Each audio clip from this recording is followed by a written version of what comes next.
Ada orang di siang hari mendapatkan masalah, saking beratnya masalahnya gelap, susah, seperti halnya berada di malam hari.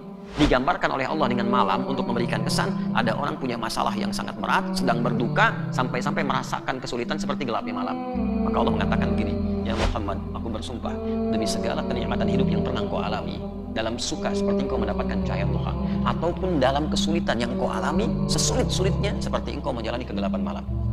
Tanamkan pada hatimu yang paling dalam, ma wadda'aka rabbuka wa ma qala. Rabbmu, aku tidak akan pernah meninggalkanmu dalam suasana suka ataupun duka. Bismillahirrahmanirrahim. Assalamualaikum warahmatullahi wabarakatuh. Alhamdulillahi rabbil alamin, wassalatu wassalamu ala rasulillahil karim, nabiyyina wa sayyidina Muhammadin wa ala alihi wa sahbihi ajma'in, wa ba'd. Teman-teman semua dan saudara-saudariku dimanapun berada, alhamdulillah kita mengawali kajian di subuh kali ini dengan bersyukur pada Allah Subhanahu wa taala. Kita diberikan nikmat berkehidupan, terkhusus kehidupan kita di hari ini masih dalam rangkaian bulan Ramadan yang penuh dengan berkah tahun 1445 Hijrah. Semoga awal hidup kita ini diberikan tuntunan oleh Allah Subhanahu wa taala sehingga banyak melahirkan keberkahan dalam kehidupan kita. Baik keberkahan itu menyertai kesenangan yang kita alami ataupun juga menyertai ujian dari Allah Subhanahu wa taala dalam mewujudkan harapan dan doa-doa kita. Kadang-kadang kita menginginkan kesuksesan dalam hidup, ingin lulus dalam ujian di sekolah, ingin dapat pekerjaan yang baik, menginginkan harta benda yang melimpah yang membuat kita rajin beribadah, dan semua itu tentu akan melalui ujian. Orang akan selalu siap mendapatkan kebahagiaan dan selalu siap untuk meminta kebaikan, tapi terkadang kurang siap dalam menjalani proses untuk mendapatkan kebaikan yang dimaksudkan. Oleh karena itulah kita akan belajar pagi hari ini dua surat utama di dalam Al-Quran, yang dua surat ini diturunkan khusus oleh Allah Subhanahu wa taala untuk memberikan kegembiraan dan memberikan satu ketenangan dan hiburan kepada Nabi sallallahu alaihi wasallam saat menjalani satu ujian yang tidak mudah dalam mewujudkan harapan-harapan indah yang beliau senantiasa mohonkan dan diharapkan kebaikan itu untuk umatnya. Insyaallah di pertemuan kali ini kita akan membahas dua surah secara langsung, yaitu surah Ad-Duha dan surah Al-Insyirah. Yuk kita bacakan. A'udzu billahi minasyaitonir rajim. Bismillahirrahmanirrahim. Wad-duha wal laili idza saja. Sekarang perhatikan tafsirnya. Wad-duha. Jika ada waw. Ada apa? Waw, bukan waw. Ya, waw. Jika ada huruf waw di awal ayat. Jelas di awal ayat. Fokus ya. Dan setelah itu ada kalimat harakatnya kasrah. Harakatnya kasrah. Contoh, wal fajr, wal asr. Itu kalau kita baca kan, wal fajri, wal asri, wal laili idza saja. Wadduha, wadduha. Ini harakatnya kasrah. Cuma karena ujungnya alif begini, kasrahnya nggak muncul. Karena alif tidak menerima harakat. Yang menerima harakat hamzah. Ya kan? Ya, Pak Hamzah, Bapak yang menerima harakat. Ustadz Alif, ya, mana Alif? Alif tidak menerima harakat. Alif berfungsi memanjangkan bacaan. Ya, fa tambah alif, fa, ha tambah alif, ha. Ya, harakatnya fathah panjang. Jelas? Sama dengan dhammah, ya, ketemu waw, u panjang. Sama dengan kasrah ketemu ya, i. Tapi alif tidak menerima apa? Harakat. Karena itu dibacanya wadduha. Paham? Baik, aslinya ada kasrahnya di belakangnya, wadduha. Nah, setiap ada huruf waw bertemu dengan kalimat setelahnya harakatnya kasrah, baik kasrahnya kelihatan atau tidak, maka waw itu disebut wawul qasam. Waw apa? Qasam, artinya sumpah yang serius. Ada qasam, artinya sumpah yang serius. Jadi di sini Allah ingin tegas mengatakan, serius menyampaikan wadduha. Ya, perhatikan, aku bersumpah kata Allah demi waktu duha. Nah, saya mau tanya dulu gini. Kalau Allah itu tidak bersumpah, tapi menyampaikan firman dalam Al-Quran, penting tidak? Penting. Al-Fatihah, nggak ada sumpahnya. Bismillahirrahmanirrahim. Alhamdulillahi rabbil alamin. Nggak ada qasamnya, nggak ada sumpahnya. Tapi tetap penting, saking pentingnya Al-Fatihah itu kalau dibaca benar, itu bisa mengabulkan doa dengan cepat. Rukun sholat yang paling utama dalam bacaan Al-Fatihah. Bisa menyembuhkan penyakit dengan izin Allah, Al-Fatihah. Padahal tidak ada sumpahnya, nggak ada qasamnya. apalagi yang ada sumpahnya. Itu cara memahaminya. Ya. Wadduha, aku bersumpah, kata Allah, demi waktu duha. Nah, nih, duha ini waktunya kapan? Ya. Duha dibagi 3 waktu. Awal duha, pertengahan duha, akhir duha. Ya. Kapan waktunya muncul? Awal duha itu disebut dengan syuruk namanya. Syuruk. Matahari berada di posisi terbitnya, lalu di posisi itu mulai naik. Ya, tempat terbitnya masyrik, nah itu dilarang kita sholat. Ya. Walillahil masyriq wal maghrib. Jadi pas tenggelam dengan pas muncul, ya pas di waktunya itu ada larangan waktu salat. Nanti setelah tenggelam, baru maghrib muncul. Ini pun sama, naik, begitu di posisi naik sedikit, naiknya itu disebut isyraq. Asyraq wa yusyriku. Sifatnya disebut syuruk. Nah, syuruk itu awal duha. Ya, kurang lebih tarik 1 jam lah dari waktu subuh, ya. Kalau subuh misalnya sekarang jam 4.41, ya kan? Maka 5.41 kalau mau aman bisa tambahkan 15 menitan, jam 6 lah kurang lebih gitu ya. Nah itu sudah masuk ke syuruk. Nah nanti pertengahan duhanya berlangsung terus bisa jam 7 sampai jam 9. Ya. Jam 9 sampai menjelang zuhur, nyambung waktu, yaitu akhir duha. Biasanya kalau disebutkan dengan qasam wadduha, itu waktu yang paling nyaman duhanya saat matahari sedang lembut-lembutnya sinarnya. Ya kalau jam 7 sampai jam 9 gitu kan, ada sinar matahari, rasanya enak nggak? Ya, nanti jemur tuh reka nanti ya, pergi jemur keluar pas jam 7 jam 8. Ya, itu mataharinya enak nggak? Bandingkan dengan yang jam 1 siang. Panas mana? Jam 1 siang. Maka kita ambil yang duha, cahayanya enak, nyaman, tentram, saking enaknya pengen jemur, musim-musim Covid pada keluar dijemur, saking enaknya, ya. Nah, di dalam bahasa Arab ada di ilmu balaghah namanya. Balaghah itu ada 3 cabang ilmunya. Ada ma'ani, ada bayan, ada badi'. Ya. Dalam mengungkapkan satu makna, kita bisa mengambil kiasan, diambil satu kata yang lain untuk menggambarkan makna yang berbeda. Saking tingginya bahasanya. Wadduha, maksudnya begini, demi waktu duha yang engkau sering merasakan kenikmatan dari sinar yang didapatkan. Tuh. Itu kalau terjemahan tekstual. Kalau kita baca dengan tafsir jadi begini, wadduha, ya Muhammad sallallahu alaihi wasallam, aku bersumpah dengan segala kenikmatan yang pernah engkau rasakan selama hidupmu, seperti engkau menerima sinar duha yang sangat nikmat itu. Wal laili idza saja, dan aku bersumpah demi segala duka yang telah dan sedang engkau alami, sehingga engkau merasakan gelap seperti gelapnya malam yang engkau alami. Kalau malam gelap nggak ada cahaya sama sekali. Zaman Nabi kan nggak ada lampu kayak gini. Ya, kalau gelap ya gelap. Makanya khatabul lail, pengumpul kayu bakar di malam hari, susah menemukan kayu bakar. Ya, gelap, susah. Ngambilnya susah. Lampu belum ada. Gelapnya luar biasa. Nah sekarang kalau teman-teman, maaf ya, saya kasih tahu nih. Kalau di sini, saya tanya, tidak ada lampu sama sekali, gelap, padam lampu. Bukan mati, kalau mati yang bernyawa. Ya, lampu nggak punya nyawa, karena dirakit. Ya. Lampu padam, gelap, tidak ada cahaya. Kemudian tiba-tiba ingin beraktivitas. Nah, yang suka main bola siapa? Angkat tangan, suka main bola. Nah, saya tanya nih, kalau gelap malam nggak ada lampu, bisa main bola nggak? Nggak bisa. Pengen ke toilet, gampang nggak? Raba-raba begini, susah. Ya, ada orang kesusahan di malam hari untuk beraktivitas karena gelap. Ada orang di siang hari mendapatkan masalah, saking beratnya masalahnya gelap, susah, seperti halnya berada di malam hari. Digambarkan oleh Allah dengan malam untuk memberikan kesan, ada orang punya masalah yang sangat berat, sedang berduka, sampai-sampai merasakan kesulitan seperti gelapnya malam. Maka Allah mengatakan begini, ya Muhammad, aku bersumpah, demi segala kenikmatan hidup yang pernah engkau alami, dalam suka seperti engkau mendapatkan cahaya duha, ataupun dalam kesulitan yang engkau alami, sesulit-sulitnya seperti engkau menjalani kegelapan malam.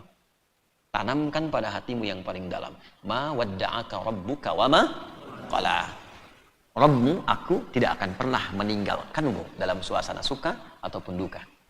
Ma wadda'aka rabbuka wa ma qala. Dan engkau bukan orang gila seperti yang mereka tuduhkan. Ya. Engkau bukan orang jelek seperti yang mereka bincangkan. Nah, ini fikih bagi kita. Pertama, orang-orang yang selalu terpaut dengan Allah Subhanahu wa taala, hidupnya dijadikan ibadah supaya Allah senang, Allah ridha, Allah cinta. Itu pasti Allah jaga dalam suasana apapun. Salah satu penjagaannya dengan Al-Quran. Jadi kalau teman-teman ataupun saudara-saudariku sedang punya masalah dan kita ingin mengadu kepada Allah, bacakan ayat ini. Difitnah orang, tuduh orang, dicela orang, dijatuhkan oleh orang kehormatannya. Ya, sepanjang orang. sepanjang orang. Tapi kita dekat dengan pencipta orang, dekat dengan Allah. Baca ini. Dan rasakan suasananya seperti Nabi menerima. Wadduha wal-laili idza saja. Rasakan ayat ini diturunkan kepada Rasulullah untuk dikabarkan kepada kita. Ya.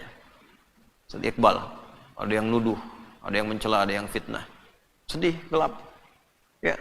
Tiba-tiba langsung buka suratnya. Wadduha. Rasakan Iqbal. Gitu. Wal-laili idza saja. Dalam suasana suka dan duka yang engkau alami dalam hidup, tanamkan pada jiwamu yang paling dalam. Ma wadda'aka rabbuka wa ma qala. Aku Rabbmu akan selalu melindungi, menyayangi engkau, memperhatikan engkau, dan engkau tidak seperti yang dituduhkan itu. Satu. Kira-kira gimana perasaan kita tuh kalau menerima kalimat seperti itu? Senang. Yang kedua, adab. Ayat ini ada adabnya. Ya, kalau ada teman mengeluh datang membawa persoalan, damaikan dulu hatinya. Istri datang bawa persoalan, suami datang bawa persoalan, anak datang bawa persoalan, teman datang curhat. Sampaikan. Alwi datang ya kepada Faiz, cerita. Iz, saya dituduh nih, difitnah nih, begini. Faiz jawab. Kalau hafal ad-duha jawab. Ya, Kang Mas, Masya Allah. Ya, Kang Alwi, nih, dalam suka ataupun duka, sesulit apapun, tanamkan pada hatimu yang paling dalam. Faiz akan selalu bersama Kang Alwi. Nggak benar itu orang yang nuduh itu. Nah gitu. Itu kalau kita nerima begitu, orang datang tuh baru cerita sudah tenang. Tapi jangan sama istri orang ya. Istri orang datang curhat, kalian bilang begitu. Awas, jangan tuh. Ya, ini kalimat yang cari uslub yang menenangkan supaya orang damai. Supaya orang damai. Sayyidah Khadijah dulu begitu, makanya diingat oleh Nabi dalam tidurnya. Ya, kan sangat populer tuh kalau kalian ngaji di Al-Bukhari itu. Ya, terutama hadis yang dari Jabir bin Abdullah radhiyallahu taala anhu, saat turun wahyu di Gua Hira itu belum sempat turun. Ya, kemudian beliau Nabi memutuskan sallallahu alaihi wasallam turun dari situ, belum pernah melihat malaikat Jibril, ketiba turun tengah-tengah siang ada suara Muhammad. Nengok kanan kiri tidak ada orang, depan belakang kosong, ke atas tiba-tiba sosok putih besar. Itu kan dalam hadisnya seakan-akan duduk antara langit dan bumi manggil Muhammad. Belum pernah lihat sebelumnya. Syaki aja Syaki keluar dari sini mau pulang siang nanti. Ketinggalan bis, orang udah masuk, Syaki baru dari asrama keluar, dipanggil Syaki. Bukan saya Syakwel ini, Syakwel. Ya kan? Nengok kanan kiri nggak ada orang, depan belakang kosong, ke atas itu jubah putih, rambut panjang, badan besar, Syaki itu. Coba, Syaki gimana tuh? Takut, nggak akan mungkin tidur kayak yang di belakang tuh. Tidur dulu, gitu kan? Pasti lari itu, lari. Nah, kata Nabi, faru'ibtu minhu. Bulu kuduku naik. Ya, naik. Tandanya apa? Ada ketakutan. Takut di sini takut wajar. Allah ingin menunjukkan sifat manusiawi pada Nabi, sehingga mendatangkan ayat perlindungan. Mudah bagi Allah melindungi. Muhammad jangan takut, tuh Jibril. Kan? Bisa aja. Ya, tapi diberikan itu untuk menunjukkan sifat manusiawi pada diri Nabi, untuk diberikan pelajaran ke kita. Kalau takut begini zikirnya, kalau gelisah begini zikirnya. Nah, apa yang ingin diajarkan oleh Allah dalam peristiwa ini? Pulang Nabi segera ke rumah, disambut oleh istrinya Sayyidah Khadijah, dan keluarlah kata-kata yang fenomenal itu. Ya, kata Nabi, zammiluni, selimuti aku. Kata Sayyidah Khadijah apa? Oh, kama qalat, suamiku sayang, engkau itu orang baik. Tuh lihat, yang keluar tuh kata-kata itu dulu, engkau itu orang baik, tidak pernah sakiti orang, engkau itu pelindung anak yatim, penolong orang lemah, engkau gak ada musuh. Yakinkan pada hatimu yang paling dalam, aku akan bersamamu dalam suka dan duka. Masya Allah. Tuh, itu ad-duha tuh. Coba berapa banyak kita bersikap demikian pada teman. Teman datang curhat malah dikomporin. Emang dia begitu sih, memang ntar kalau kita ketemu balas aja, bikin status yang baru. Nah itu. Nah, tapi ngaji, tapi hafal ad-duha. Ya, ayat itu jangan sampai menjadi mushaf, sekedar mushaf yang tertuliskan, tapi tidak menjadi hafalan yang dipraktekkan. Karena Quran turun itu untuk dipraktekkan. Baca itu wasilah. Ya. Ya, siapa yang hafal ayatnya nih, Ustaz kasih kuncinya. Nabi menyampaikan, ya Allah, nanti ada umatku yang menjadikan Quran itu terabaikan. Ya, Sadisan.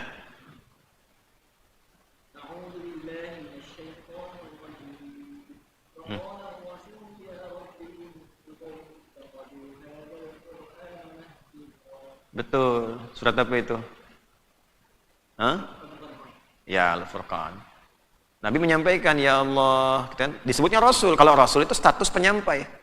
Jadi kalau disampaikan Muhammad, sifat kemanusiaan, disebutkan Nabi, biasanya turun hukum fikih, beberapa khusus untuk Nabi. Ya, nanti ada yang terbuka, ada yang tidak. Ya ayyuhan nabiyyu qul li azwajika wa banatika wa nisa'il Yudnina alaihinna min jalabibihinna. Jilbab Nabi, hukum fikih untuk istrinya dan terbuka untuk istri beliau, anak perempuan beliau, dan perempuan-perempuan muslimah. Tapi ada yang khusus, seperti poligaminya Nabi diizinkan lebih daripada 4 untuk memberikan pengajaran pada semua karakter perempuan di muka bumi lewat istri-istri beliau. Bukan kepentingan biologis. Tapi kalau sudah Rasul sifatnya, artinya sifat-sifat itu risalah yang disampaikan pada umat. Sampaikan. Nah, ini kalimatnya menggunakan Rasul. Ingin memberikan kesan bahwa nanti ada di antara umatnya yang mengaku umat Nabi Muhammad SAW itu mengabaikan Al-Quran. Di antara sifat mengabaikan itu banyak. Ada yang tidak mau baca, ngaku muslim tapi nggak baca Quran. Ada sifat yang banyak, lebih banyak lagi. Baca, tahu Quran tapi nggak mengamalkannya. Nah, itu yang disifati oleh ulama kekinian. Ya, hafal al-ikhlas, hafal qul huwallahu ahad. Tapi mengabaikan isinya dengan mengatakan semua agama sama. Menuju pada Tuhan yang sama, cuma caranya beda-beda. Hafal la yaskhar qaumin, kaum jangan saling mencela tapi sibuk mencela. Gitu. La yaktaba'ukum ba'du, jangan bikin hoax, jangan gosip, jangan gibah, masih gibah. Nah, ini pun sama, hafal ad-duha. Ya, tapi dari sekian yang hafal itu berapa yang mengamalkan isi surat ini? Berapa yang yakin sama Allah? Nah, ini kita baru baca 2 ayat ini. Tapi pelajarannya dalam sekali. Kalau kita praktekkan tenang kehidupan tuh, nyaman, ya kan? Damai. Ma wadda'aka rabbuka wa ma qala, ayat ketiganya, kan? Yakinkan pada dirimu bahwa Allah Subhanahu wa taala tidak pernah meninggalkanmu, akan melindungi, memperhatikan, menyayangimu, dan yakinkan pada dirimu engkau tidak seperti yang mereka tuduhkan. Engkau bukan orang gila. Engkau bukan seperti yang dituduhkan, engkau bukan seperti yang dicela. Tadi sifatnya sudah kita dapatkan. Walal akhiratu khairul laka minal ula. Tenang aja Muhammad, ini kan tugas. Kalau tugas selesai, kamu pulang. Nanti di akhirat nggak ada lagi yang seperti itu, lebih indah, nggak akan ditemukan segala hal yang kau alami dari kesulitan-kesulitan hidup ini. Pesan berikutnya, ternyata kehidupan kita di muka bumi ini sementara saja. Pada akhirnya setiap kita akan pulang menghadap Allah. Jadi ini sementara nih, ya, sedang perjalanan, nanti pulang. Pintu pulang itu pintunya kematian, meninggal itu pintunya. Ya, kalau sudah meninggal selesai semua, selesai. Sabar sebentar. Maksudnya apa? Perjalanan kita itu yang sesungguhnya adalah perjalanan pulang. Tempat kita bukan di sini. Ini sementara. Ya, gini. Kalau mau gampang memahami. Sekarang Ramadan kan? Nanti sebentar lagi Lebaran kan? Idul Fitri. Ada yang mudik gak? Mudik ya? Ke tempat lahir kan? Nah, Ustaz Iqbal dari mana? Garut. Musab? Tangerang. Asad? Jakarta. Baik. Alif? Dari? Medan. Tuh. Ini ke Medan, ini ke Garut, Jakarta, Tangerang, dari Banten. Mudik, pulang ke tempat asal. Sekarang lihat banyak yang mudik ke Kalimantan, ke Jawa banyak nanti tuh. Ya, saya tanya, kalau mudik itu senang nggak? Artinya di tempat dia beraktivitas itu bukan tempat asli. Nanti pulang lagi. Ya, saking senangnya kan kadang kita ngasih kabar ya. Nanti saya mudik, kan? Nah, yang di rumah nyiap-nyiapkan tuh. Wah, mudik nih disiapin. Masya Allah, bekalnya. Segala diada-adain, rumah dicet, yang nggak ada jadi ada, itu kan nggak ada jadi ada, kreativitasnya banyak, ya kan? Luarnya itu toplesnya bagus kayak biskuit, saya nggak sebut nama supaya nggak endorse. Dalamnya rangginang boleh di endorse, kan? Ya, padahal luarnya kotak biskuit, semua ada tuh. Kapan itu disiapkan? Kalau yang pulang itu punya bekal yang baik. Ya, tapi kalau yang pulangnya itu banyak kejahatannya, nggak pernah tobat. Baru bunuh orang kemarin mau pulang ya, baru bunuh orang. Mabuk terus, gak pernah tobat, mau pulang. Kira-kira yang di rumah mau nerima gak? Ente kalau mau pulang, aduh nanti aja deh gitu ya, tobat dulu aja. Jangan dulu pulang lah, tanggung di sini. Jangan dulu pulang, kagok di sini. Ngapain kamu pulang? Nah, kan? Orang mau pulang, satu pasti punya bekal. Makanya nanti saat akan pulang, bekal dikumpulin dari sekarang kan? Waduh, makan tiap hari tunjang, lebaran tunjangan. Kan? Tunjangan hari raya, ngumpul-ngumpulin THR, buat apa? Buat pulang. Coba lihat yang pulang pakai motor tuh, motornya bebek, bekalnya singa. Tuh, ya kan? Tambahin pelepah pisang sampai ke belakang tuh, diisi sama dus, ya, tuliskan. Terus di dekat di atas knalpot itu ada apa tuh? Yang nutup begini tuh, ya? Spatbor, di spatbornya tuh ditulisin sampai ke atas. Tambahin lagi sama kardus, tulisin, aku pulang sayang. Kan? Tulisin. Ini. Kenapa? Karena punya bekal. Yang kedua dia baik, ditelepon ke sana, saya mau pulang, disiapin. Itu kan tanda dari Allah, pulang. Untuk mengingatkan kita, ada pulang lagi nanti. Id, sifat pulangnya. Tempat pulangnya ma'ad. Waktu pulangnya mi'ad. Nah, itu tuh udah nyambung tuh, inget tuh baca Quran. Makanya ngaji, rajin ngaji. Rafa ngaji, ya. Ayo, Arkan ngaji, ya, ngaji. Id pulang. Mi'ad waktu pulang. Innallaha la yukhliful mi'ad. Allah nggak akan menyalahi janjinya, nggak akan menyalahi janji. Janji apa salah satunya? Kalian pasti pulang. Ya, innalladzi farada 'alaikal Qur'an la radduka ila ma'ad. Ya, yang menyampaikan Quran mewajibkan isinya untuk diamalkan pasti akan mengembalikan engkau ke tempat pulang. Ibnu Qayyim al-Jauziyah itu punya kitab Zadul Ma'ad, bekal pulang. Supaya kita ngumpulkan. Jadi sekarang ini diberikan oleh Allah itu pengingat, mudik, cari bekal. Ditanya oleh Allah, kalau kalian nanti mudik beneran pulang, bekalnya udah siap belum? Sekarang orang menyiapkan bekal mudik dunia, mudik akhiratnya, yang pulang betulan nggak disiapkan. Maka kita bertanya, ya Allah memang suasananya bagaimana? Untuk pulang ke sana itu disampaikan, walal akhiratu khairul laka minal, akan lebih indah, nggak kebayang. Sampai Nabi nerangkan, mala ainun ra'at wala udhunun sami'at wala khatara ala qalbi bashar. Ya, tempatnya nggak pernah dilihat sebelumnya, nggak pernah sama dengan yang kita bayangkan. Kalau dengar begini, tidak. Yang Allah sampaikan asli di Quran. Ya, keindahannya, ada kolam susu yang indah, sungai-sungai yang indah, pepohonan bebuahan, bidadari gemerlap seperti mutiara. Ya, ada pangeran-pangeran surga yang indah-indah, gantengnya belum pernah kelihatan. Luar biasa. Luar biasa. Belum pernah ada yang kita lihat. Kalau disampaikan nggak seperti yang kita bayangkan. Sekarang ngebayangin nih. Ngebayangin. Nah, nggak seperti itu. Lebih indah daripada itu. Ya, wala khatara ala qalbil bashar. Nggak pernah sama seperti yang dibayangkan. Ya, yang Anda bayangkan itu imajinasi. Quran bukan imajinasi. Ingat, Quran itu bukan kitab imajinasi. Kalamullah pasti. Yang Allah sampaikan benar. Ketika Anda menggambarkan itu kan gambaran Anda saja. Yang benarnya tidak seperti itu. Lebih dari itu kata Nabi. Ya, jadi nggak boleh kita menyebutkan Quran misalnya fiksi, ya, atau kitab imajinasi. Tidak. Yang berimajinasi Anda, Qurannya benar. Nah, harus benar akidahnya, ya. Nah, paham sampai di sini? Baik. Makanya dikasih gambaran oleh Allah supaya kita semangat pulang, baru cari bekal. Walal akhiratu khairul laka minal ula. Kalau tidak cari bekal, tidak siap pulang, sama dengan hukum yang sekarang berlaku. Ya. Pengen pulang, nggak ada bekal, susah. Makanya sebetulnya mudik itu indah, mudik itu nyaman, pulang itu enak. Mudik enak nggak? Nyaman nggak? Pulang. Jadi setiap pulang itu enak. Ini sekarang selesai kajian, pulang, enak nggak? Enak. Nanti kita pulang menghadap Allah, enak nggak? Nah, mulai mikir tuh. Karena lewat kematian kan, dibilang enak meninggal, dibilang nggak enak juga pasti pulang. Ya. Nah, cuma yang paling penting begini, apa pesannya moral yang paling tinggi itu gini? Sebentar lah namanya dunia. Ada orang ngeluh kan, aduh saya ini difitnah orang. Ujian, sebentar aja, namanya hidup pasti difitnah, nggak ada yang nggak kena fitnah. Baru masuk, Nabi aja difitnah. Malaikatnya kena fitnah, Allah difitnah. Kamu Tuhan bukan, malaikat bukan, Nabi juga bukan, masa nggak mau difitnah? Sebentar, nanti kalau sudah ketemu Allah pulang, nggak ada fitnah-fitnah lagi. Tuh. Paling minimal bilang begini, sebentar, ntar juga hilang fitnahnya. Kalau bukan kita meninggal, dia meninggal juga yang fitnah. Ya, kita pergi dari sini, hilang juga fitnahnya gitu. Santai, jadi menghadapi sesuatu itu santai aja. Ada orang ngeluh datang, Ustaz, saya diponis sakit jantung. Masya Allah. Liver masih ada? Masih. Telinga? Masih.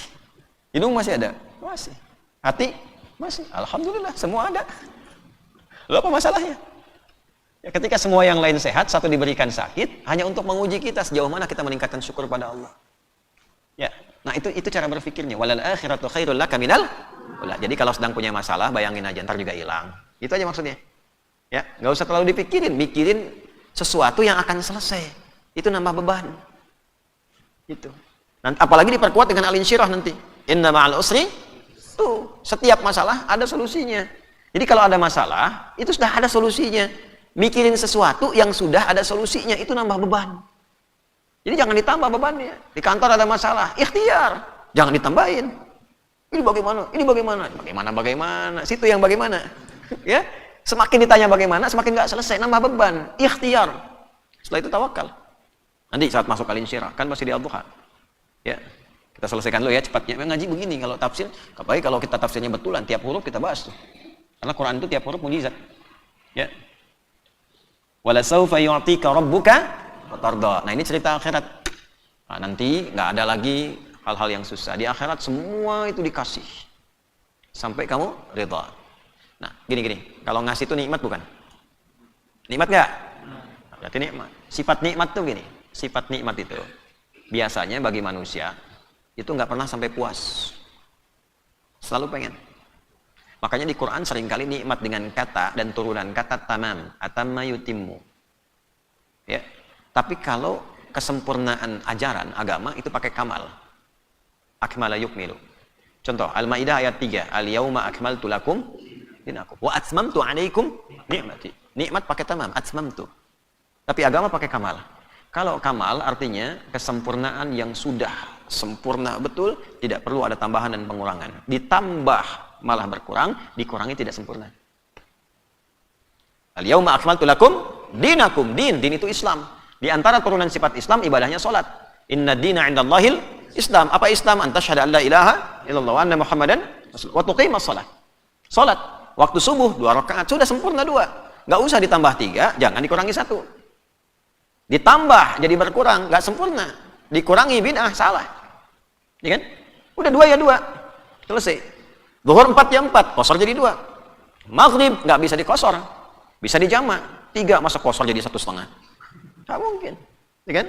Maghrib jamak dengan Isya, zuhur jamak dengan Asar. Subuh ditempatkan jauh antara zuhur dengan Isya.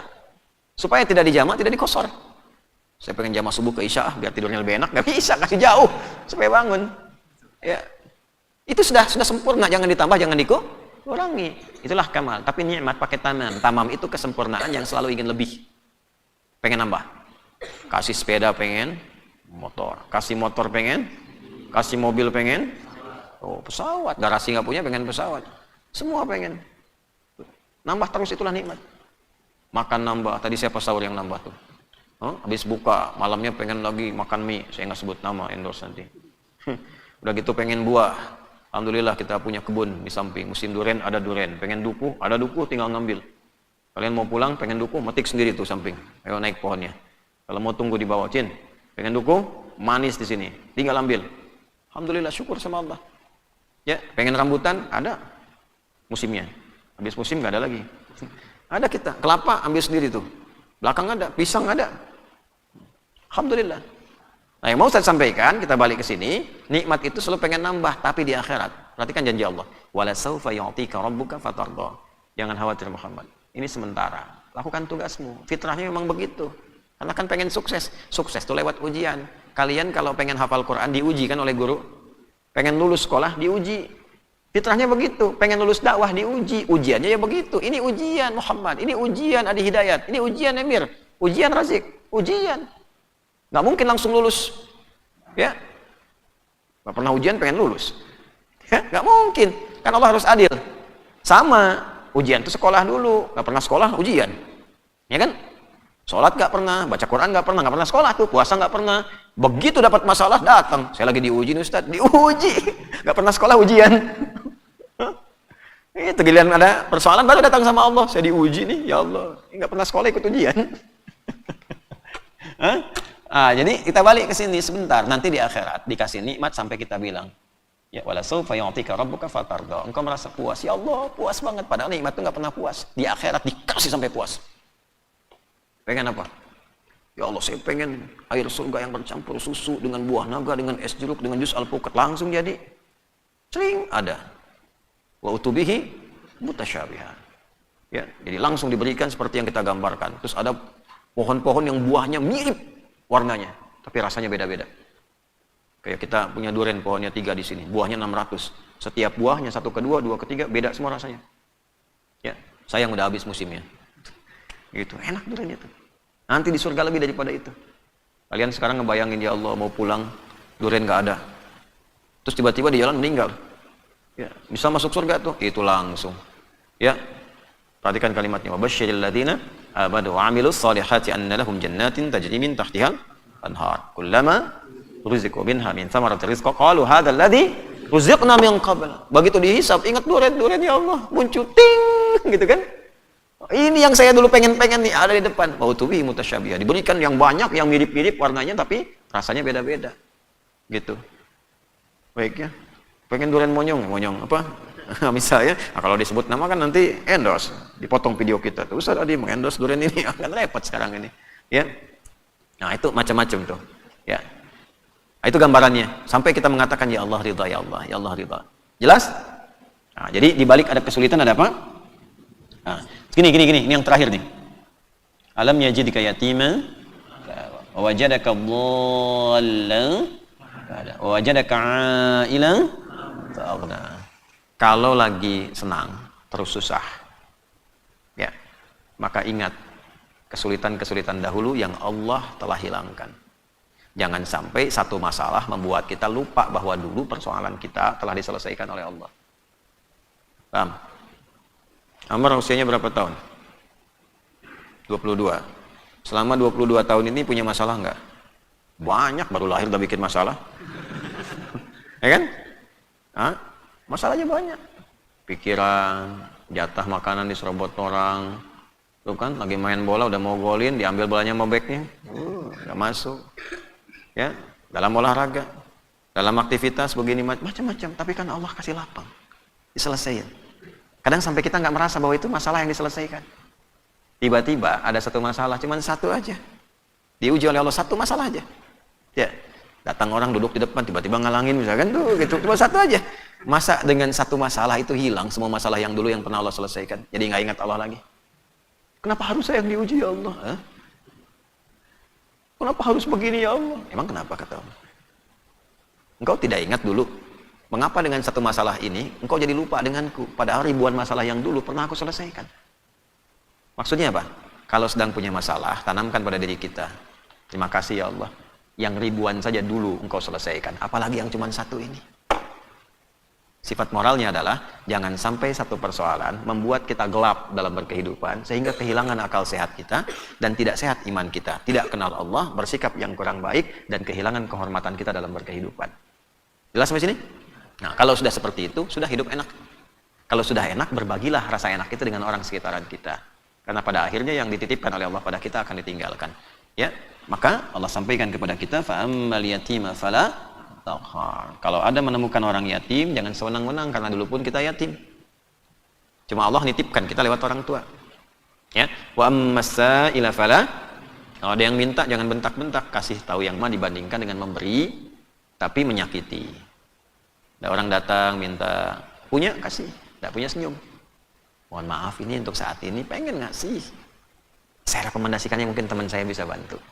Kadar Allah ini belum ada yang bisa diberikan. Ini mungkin bisa membantu. Itu lebih keterimanya enak.